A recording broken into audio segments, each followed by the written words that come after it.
चलिए इसके साथ हम देख लेते हैं आज का क्वार्टर।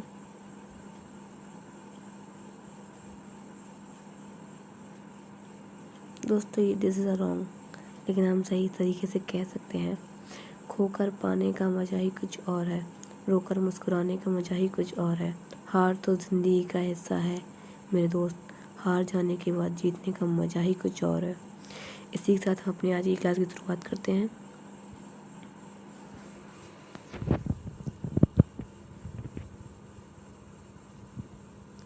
निम्नलिखित में से किस मंत्रालय के लिए राव इंद्रजीत सिंह ने नई दिल्ली में महिलाओं और पुरुषों में 2022 का 24वां संस्करण लॉन्च किया है?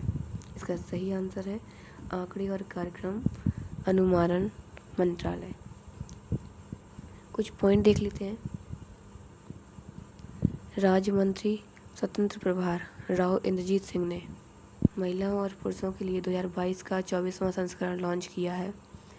यह प्रकाशन राजनीतिक भागीदारी, रोजगार और स्वास्थ्य जैसे विभिन्न विषयों पर विस्तृत जानकारी प्रदान करता है। यह लिंग वितरकता डेटा भी प्रदान करता है, जो हमें समझने में मदद कर सकता है कि भारत के विभिन्न क्षेत्रों में रहने वाली विभिन्न समूहों के पुरुषों और महिलाओं के बीच अंतर क्या है। दोस्तों यह पुस्तक लिंग, ग्रामीण, शहरी भेदभाव, भौगोलिक क्षेत्र के अनुसार वित्तीय डेटा प्रदान करती है। यह संसाधन भारत में लिंग संबंधी मुद्दों को समझने के लिए एक मूल्यवान स्रोत है। इसी के साथ हम अपने अगले प्रश्न देख लेते हैं।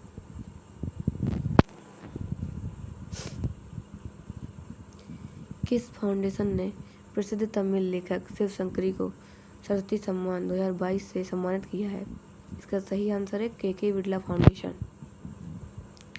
दोस्तों के बिड़ला फाउंडेशन ने तमिल लेखिका शिवा शंकरी को पुरस्कार प्रदान करने की घोषणा की। उन्हें 2022 के सरस्वती सम्मान पुरस्कार के लिए चुना गया। इस पुरस्कार के साथ उन्हें 15 लाख रुपए, एक प्लेक और एक स्मारक भी दिया होता है। शिवा शंकरी ने अपने करियर में 36 उपन्यास, 48 नोवेला एवं 250 एवं 150 लघु कथाएं, 15 यात्रा वृत्तांत एवं 7 निबंध संग्रह और 3 जीवनी भी लिखी हैं। इनमें पूर्व भारतीय प्रधानमंत्री इंदिरा गांधी की भी जीवनी शामिल है। उनकी संरचनाएं कई भारतीय भाषाओं के अलावा अंग्रेजी, जापानी और यूक्रेनी में भी अनुवादित की गई हैं। इसी के साथ हमारा अगला प्रश्न देख लेते हैं। हाल ही में सरकार ने कितने इस्पात कंपनियों के साथ समझौता ज्ञापन का हस्ताक्षर किए हैं? इसका सही आंसर है 27। कुछ पॉइंट देख लेते हैं। इस्पात मंत्रालय ने स्पेशलिस्ट स्टील उत्पादन के लिए उत्पादन लिंक्ड प्रोत्साहन योजना PLI के तहत 27 कंपनियों के साथ 57 समझौते ज्ञापन पर हस्ताक्षर किए। सरकार ने इस्पात क्षेत्र को बढ़ावा देने के लिए 6,332 करोड़ रुपए का आवंटन किया। लगभग 30,000 करोड़ रुपए के निवेश को उत्पन्न करने का लक्ष्य रखा है, जिससे अगले 5 वर्षों में लगभग 25 मिलियन टन से अधिक स्पेशलिटी स्टील क्षमता उत्पन्न होगी। इसी कदम से 2030 व 31 तक भारत को विश्व की तीसरी सबसे बड़ी अर्थव्यवस्था बनने का लक्ष्य प्राप्त करने में मदद मिलेगी। यह नए स्पेशलिटी स्टील उत्पादन से सीधे और अप्रत्यक्ष नौकरियों का उत्पादन होगा। इसी के साथ हम अपने अगले प्रश्न को देख लेते हैं। निम्नलिखित में से किस कंपनी ने भारत के पहले स्वदेशी क्वाड्रप्ट रोबोट और एक्सोस्केलेटन का अनावरण किया है? इसका सही आंसर है स्वाया रोबोटिक्स। नोट कुछ देख लेते हैं। स्वाया रोबोटिक्स कंपनी ने भारत के पहले क्वाड्रपेड रोबोट और वियरेबल एक्सोस्केलेटन बनाने का समझौता किया है। रोबोट को औद्योगिक क्षेत्र और स्वास्थ्य सेवाओं में अनेक कार्यों के लिए डिजाइन किया है। विशेष रूप से एक्सोस्केलेटन भारतीय सैनिकों के अंग विक्रय के लिए तैयार किया गया है। एक्सोस्केलेटन का उद्देश्य उसकी शारीरिक ताकत को बढ़ाना है। जी सतीश रेड्डी केंद्रीय रक्षा मंत्री के वैज्ञानिक सलाहकार और डीआरडीओ के पूर्व अध्यक्ष, जो कि जी सतीश रेड्डी जी हैं, और 2 डीआरडीओ लैबों के वरिष्ठ वैज्ञानिकों ने प्रोजेक्ट की प्रगति की समीक्षा करने के लिए स्वाया रोबोटिक्स के संयुक्त संस्थापक और संचालक की सुविधा पर जाना है। वर्ष 2023 दुनिया के महानतम स्थानों की टाइम सूची जारी करने में कितने भारतीयों को स्थान मिला? इसका सही उत्तर है 2। टाइम मैगजीन ने दुनिया के सर्वोत्तम स्थानों की सूची 2023 का खुलासा किया है। मयूरगंज क्षेत्र और लद्दाख इस सूची में शामिल हुए हैं। इस सूची का निर्माण टाइम मैगजीन के वैश्विक नेटवर्क के जर्नलिस्ट और सहयोगी द्वारा किया गया है। इसमें सुझावों के आधार पर नवीन और रोचक अनुभवों की पेशकश की गई है। यात्रा और उद्योग तरीके से वापस आ गया है, लेकिन यह देखा गया है कि यात्रा करने का तरीका और स्थान कैसे चुनते हैं उसमें बदलाव हुए हैं। हमारा अगला प्रश्न देख लेते हैं। वैश्विक पुनर्चक्रण दिवस 2023 थीम, महत्व, इतिहास और बहुत कुछ। वैश्विक पुनर्चक्रण दिवस होता क्या है? दोस्तों, रिसाइकलिंग और टिकाऊ प्रथाओं के महत्व को बढ़ावा देने के लिए इस साल में 18 मार्च को वैश्विक पुनर्चक्रण दिवस मनाया जाता है। पर्यावरण आंदोलन में इस महत्वपूर्ण घटना के विषय, महत्व एवं इतिहास और अधिक बारे में जानकारी होती है।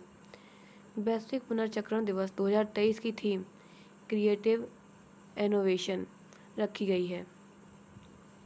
इस वर्ष की थीम हमारे कचरे को प्रभावी ढंग से कम करने और पुनः उपयोग में लाने और रिसाइकिल करने के लिए रचनात्मक और नवीन सोच की आवश्यकता पर जोर देती है।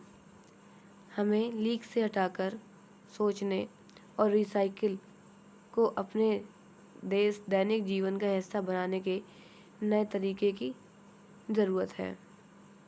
इसी के साथ हमारा अगला प्रश्न देख लेते हैं।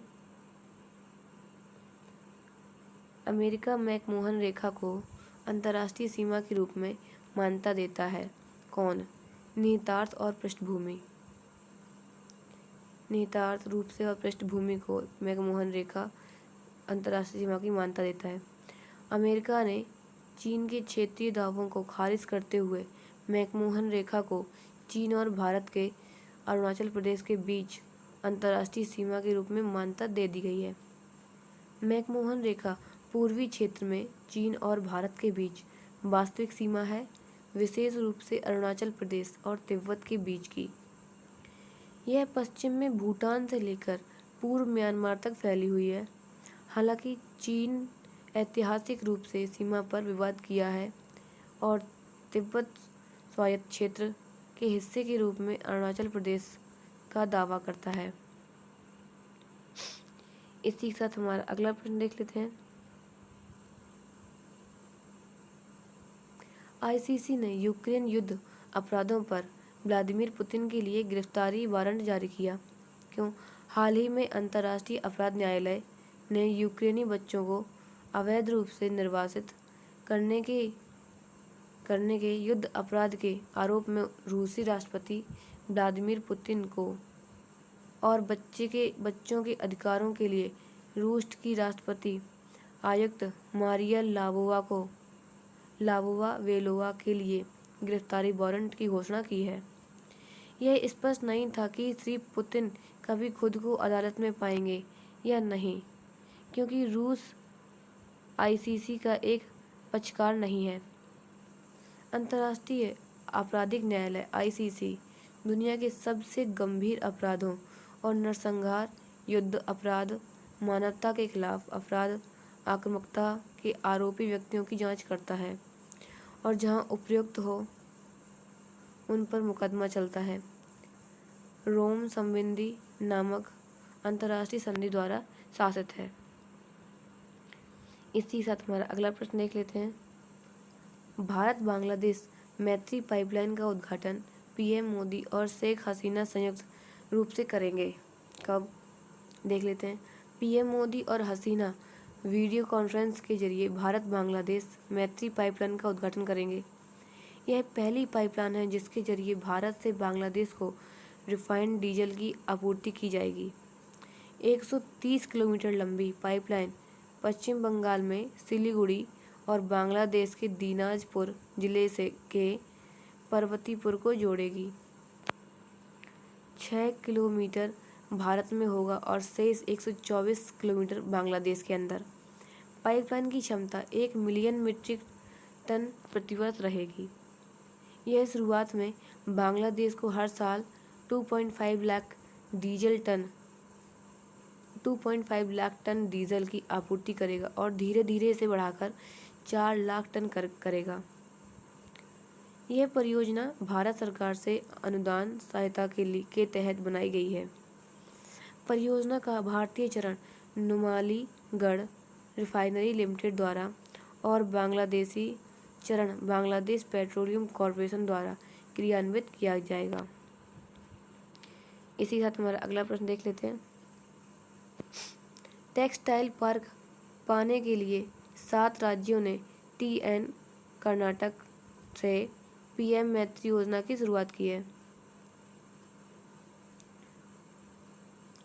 हाल ही में केंद्र ने PM mega integrated textile region and apparel PM Mitra योजना के 1.5 साल बाद नए टेक्सटाइल पार्क स्थापित करने के लिए तमिलनाडु, तेलंगाना, कर्नाटक, महाराष्ट्र, गुजरात, मध्य प्रदेश और उत्तर प्रदेश में साइटों का चयन किया है और इसकी घोषणा की गई है।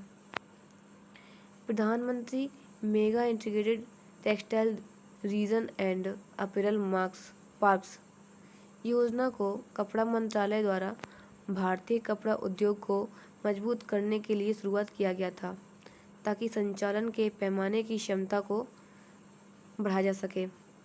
एक स्थान पर संपूर्ण मूल्य श्रृंखला को आवासित करके रसद लागत को कम किया जा सके, निवेश आकर्षित किया जा सके, उत्पादन किया जा सके एवं रोजगार व निर्यात की क्षमता वृद्धि भी किया सके।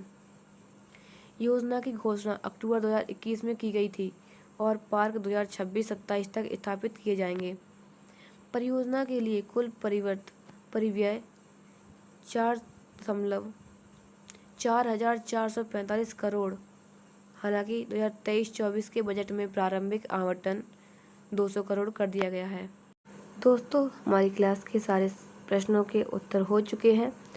तो आपको हमारी class study capsule with Rita के साथ पढ़कर कैसा लगा? दोस्तों, बीच में मेरी तबीयत ठीक नहीं थी, मेरे गले की आवाज़ जा चुकी थी, इसलिए मैं आपके साथ कनेक्टेड नहीं हो पाई हूँ। अदर रूप से आपको क्लासेस प्रोवाइड की हैं, इसमें जो भी गलतियाँ मुझे माफ़ करें एवं मेरी इस क्लास को देखते हुए मेरे चैनल को सब्सक्राइब करें, वीडियो को लाइक करें। चैनल पर नए हों तो चैनल को सब्सक्राइब कर लें ताकि हमारी आने वाली वीडियो का नोटिफिकेशन आपको मिलता रहे सबसे पहले।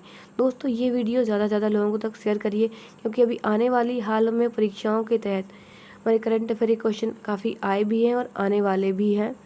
तो लोग भी हमारी कैप्सूल क्लास के साथ 5 मिनट की सहयोगिता के साथ पढ़ाई कर सकें। धन्यवाद।